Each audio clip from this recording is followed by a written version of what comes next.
This is my motovlog. So, dito tayo sa Batangas Port. Dito tayo ng Calapan. Biyahe tayo ng pa Antique. Biyahe tayo ng Calapan to Antique, Atiklan.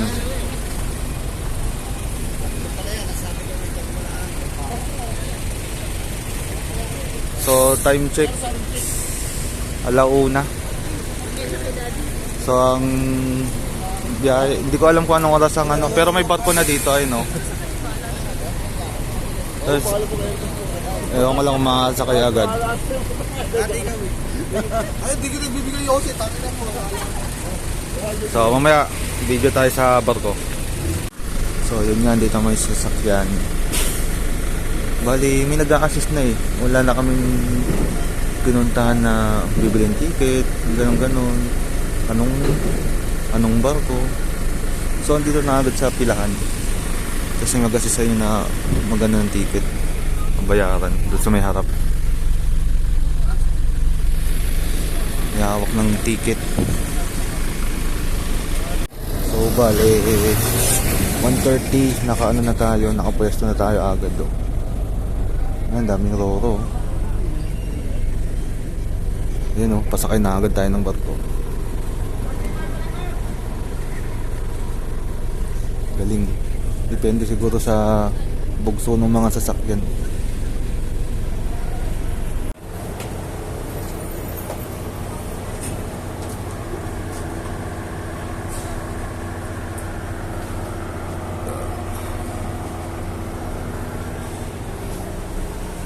Nakasakay na tayo sa barko from to Calapan. CR check. Yeah. And other side of the ship.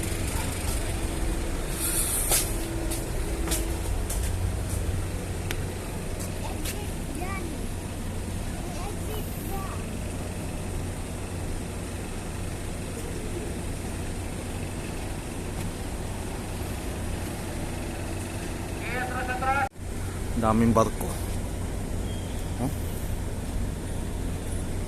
Ewan ko lang, may matenggap masasakyan.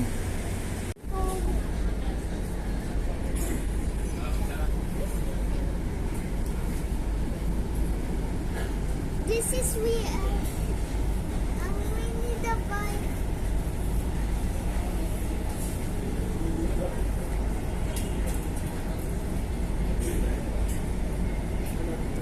Look at there. What's the clock? Wait.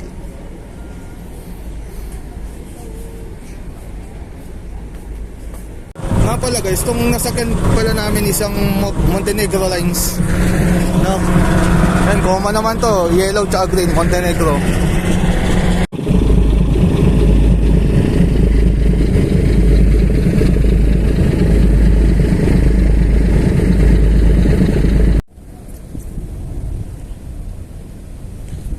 Hello, Mindoro na tayo. Hello. Wala akong dito sa Time check as 4 AM ng umaga. 4 a.m. Wait, Almost 2 hours ang biyahe. then you have almost finished Course for 3 hours. Okay.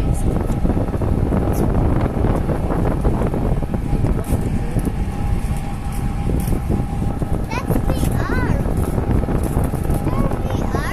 That's VR. That's VR. Let's go there. May dadaan. Gilid ka, gilid.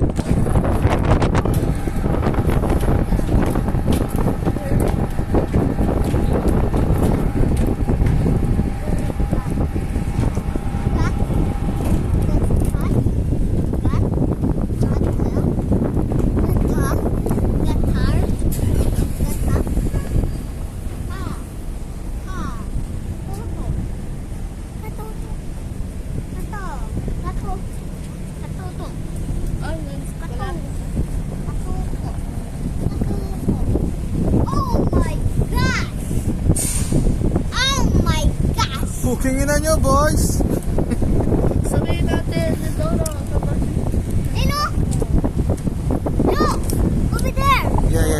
Yes, see that. There is No, no. a cool one.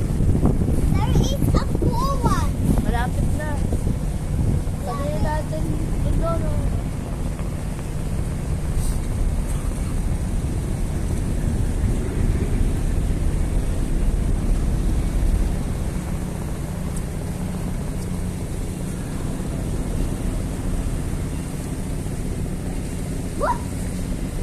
Nagbabato ko ng ganyan natin. Tingnan mo dyan.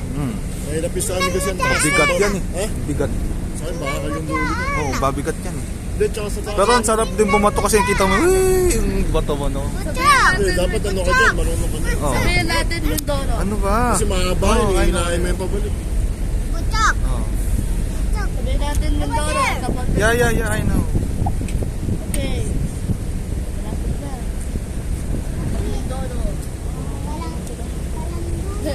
Bayan, nabis mo naman yung malaki. Ito to, Hopi. Daan ng mga driver.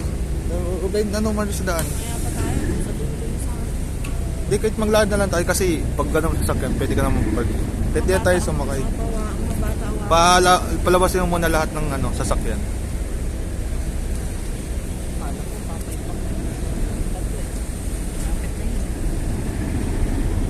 Lindoro. Wala na ilaw yung porta pa lang. Let's go. Meow. Meow. Meow, meow. Meow, meow. Andun yung ating sasakyan. Meow. Yan, at may paalis. Meow. Meow.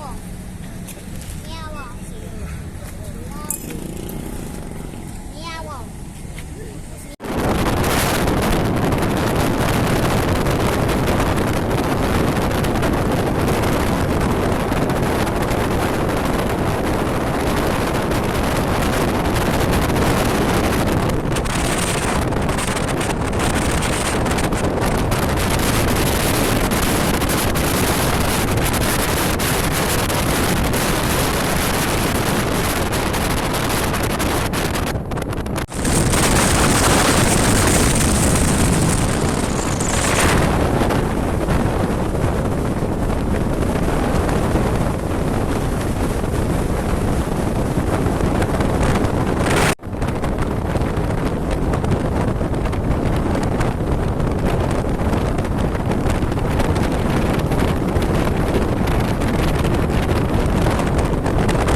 So ito yung mga clip nung biyahe natin papuntang Mindoro, no? So hindi pa to masyadong nakakalayo, halos wala pang kalahati ito papuntang Rojas. At ito yung mga clip na binidyo natin habang nasa sasakyan tayo. Bali ito yung mga nadaanan kong mga tanawin, kaya medyo nirecord ko na rin, binidyo ko, at least may mga konting-konting mga video memories. So nood-nood lang tayo, watch and enjoy every clip.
So nga pala, itong area na pala ito is pa going Bulalakaw.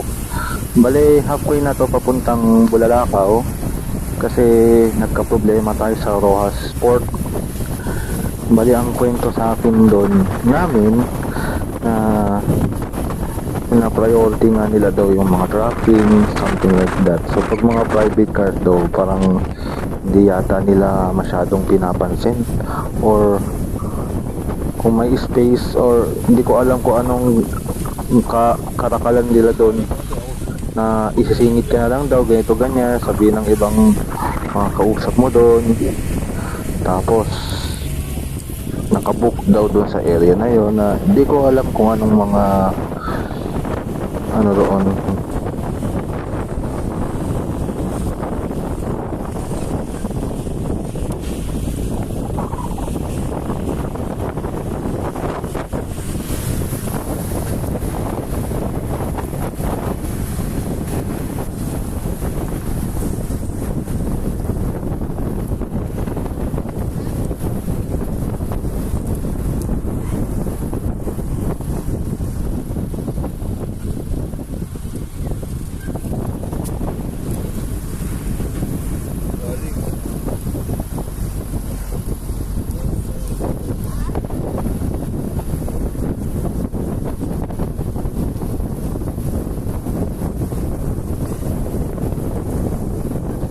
Ang gandang experience nito sa ano, mga mahilig sa motor katulad ko, sa mga cornering. Itong area na to na papuntang Bulalakaw, dahil nasa gilid siya ng dagat, and then medyo ito may uphill and then downhill, dahil ano nga, yung kalsada nasa bundok.